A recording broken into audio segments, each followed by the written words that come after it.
यांना अखेर धोका लावण्यात आलेला आहे अशी माहिती समोर येते. नाही, हे पहा, मी ही सभागृहामध्ये मागणी केलेली आहे. वाल्मिक कराड का अमुक टमुक असा विषय नव्हता तो.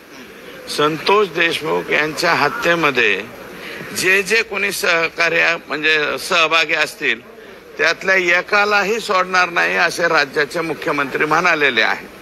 आणि याच्यामध्ये पोलिसांनी एसआयटीनी जे काय काम केलेलं आहे त्यानुसार जे जे फर्दर आता डेव्हलपमेंट आहे त्याप्रमाणे माननीय कोर्ट जे आहे त्या बाबतीमध्ये ऑर्डर करते.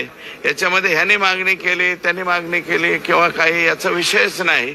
तर आमची एसआयटी म्हणजे राज्य सरकारची जी नेमलेली आहे त्या एसआयटीनं या ठिकाणी त्यांचं काम दाखवलंय आणि त्याच्यामध्ये मला वाटतं कोणत्या गुन्ह्यात त्यांना घेतलंय काय घेतलंय हे मला माहिती नाही. परंतु आता ह्याच्यामध्ये कोणालाही सोडणार नाही. कायद्याच्या कचाट्यात जे जे सापडतील ते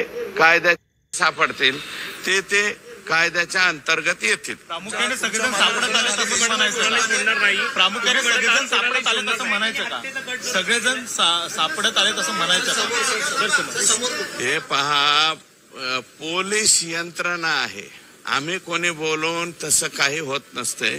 पोलीस यंत्रणा त्या ठिकाणी एसआयटी जी नेमलेली आहे ती एसआयटी प्रभावीपणे काम करते आणि त्यांनी नियमाप्रमाणे जे कडी जोडलेली असेल पोलिसांच्या कडीमध्ये जे जे लोक सापडतील ते लोक त्याच्यामध्ये येतील. आज तिथे काय घडलंय हे एक्झॅक्ट मला अजून माहिती झालेलं नाही. अजूनही कोर्टाच्या पुढे मला वाटतं अर्ज केलेला आहे एसआयटीने. एवढीच माहिती मला कळालेली आहे. पुढे काय झालं हे मला माहित नाही. परंतु कायद्याच्या पुढे कायद्यापेक्षा कोणीही मोठा नसतो हे मात्र निश्चितपणे सांगतो. तुम्ही मध्यस्थी केली होती मुख्यमंत्र्यांकडे आणि देशमुख कुटुंबाची भेट घातली होती.